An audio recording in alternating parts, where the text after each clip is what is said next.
Nah ini yang terjadi pada musim-musim ini. Hadirin, hati-hati, karena ini ada dawuhnya, sabdanya Nabi kita besar Muhammad SAW.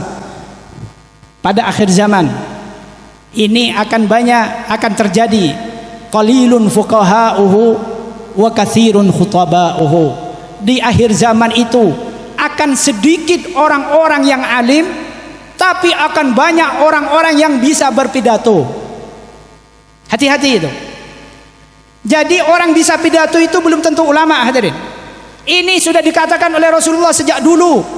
Sejak 1400 tahun lebih Rasulullah sudah mengatakan di akhir zaman akan terjadi bahwa orang yang alim itu sedikit, tapi orang yang pandai berpidato itu banyak sekali. Makanya sampean kalau mendengarkan ceramah, lihat dulu orangnya siapa. Lihat dulu, jangan semua ceramah agama sampean dengarkan langsung dijadikan pedoman. Nanti kena kepada kiai-kiai abal-abal ini, akhirnya jadi rusak semua, hadirin. Katanya membela agama misalnya, tapi aturan-aturan agama dilanggar semua. Aneh kan? Mestinya orang membela agama itu harus memperjuangkan agama itu sendiri, aturan-aturan di dalam agama, bukan justru melanggar agama. Contoh seperti Allah Subhanahu wa taala berfirman dalam Al-Qur'an, Ya ayyuhalladzina amanu la yaskhar qaumun min qaumin asa ayyakunu khairan minhum wala nisa'un min nisa'in asa ayyakunna khairan minhun wala talmizu anfusakum wala tanabazu bil alqab ila akhirih.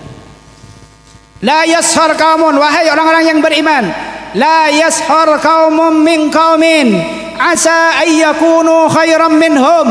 Kelompok yang satunya jangan menghina kelompok yang lain, takut kelompok yang lain justru lebih baik menurut Allah daripada kelompok yang menghina.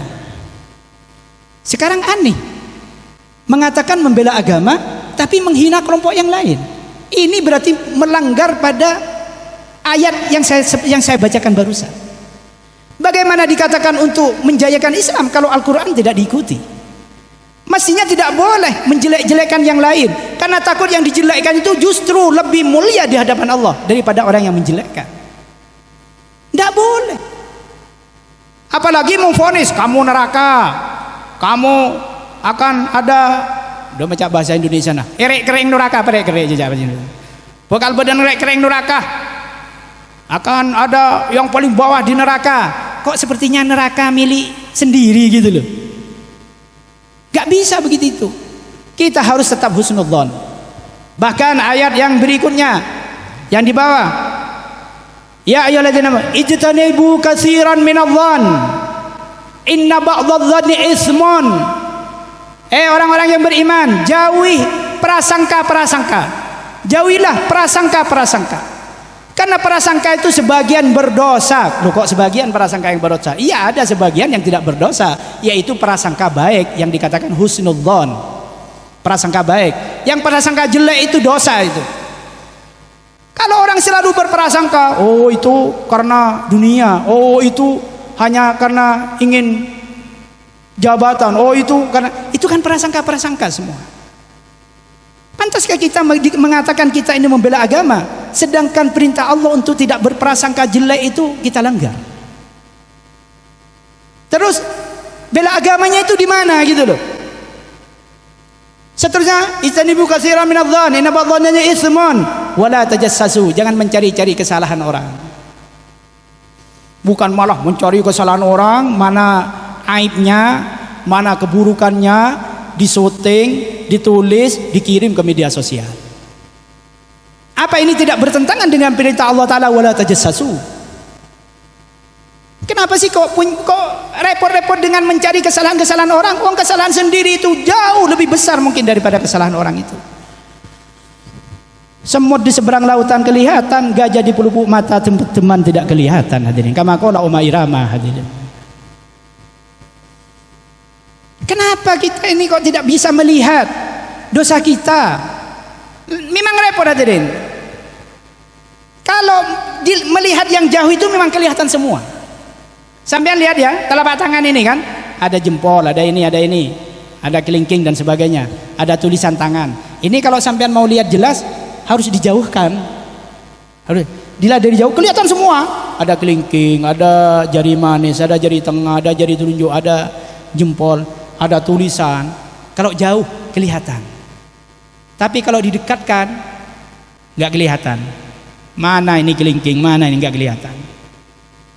Jadi dosa yang menempel pada diri Anda sendiri sampai nggak lihat dosa itu. Yang dilihat itu dosanya orang yang di sana.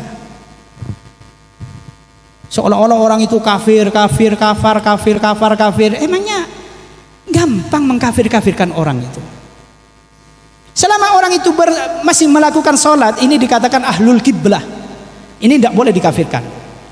Oh, itu sholat kan hanya pura-pura, Kiai. Itu mestinya itu kafir, hanya pura-pura sholat supaya oleh orang dikatakan orang Islam.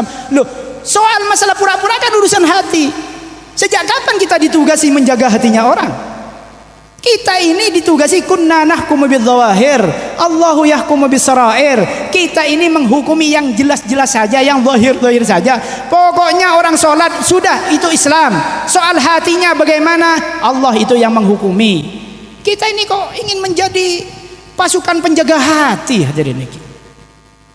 Kok tidak dirinya sendiri yang kita selalu diteliti kejelekannya? Makanya Rasulullah bersabda, al-kaisu man dana nafsahu. Orang yang cerdas itu orang yang meneliti dirinya sendiri, hadirin. Sudahlah, kita jangan banyak prasangka buruk. Ijtanibu katsiran minadh-dhann, inna ba'dhanil itsmun wa la tajassasu. Jangan mencari-cari kesalahan orang untuk menyebarkan kepada orang lain. Wala yaghtab ba'dukum ba'dha. Kamu jangan merasani orang, sesama muslimnya enggak usah ngerasanin orang. Ceksan ngerasanin. Yang repot ini orang hanya tahu ngerasani orang itu berdosa, semua orang tahu. Tapi ngerasani seperti apa yang berdosa ini ya banyak orang yang tak tahu. Orang itu semua tahu ghibah itu dosa, tapi enggak tahu ghibah itu seperti apa gitu loh. Ghibah itu seperti apa? Banyak orang bilang gini, saya bukan ngerasani ya, bukan ghibah ya. Kalau ghibah ini dosa, tapi kalau tetangga saya itu memang kurang ajar. Saya bukan ngerasani loh, bukan ghibah loh. Ini berdosa, tapi tetangga saya itu memang kurang ajar. Loh, kalau bukan ngerasani apa namanya itu? Loh, itu memang betul, Kiai.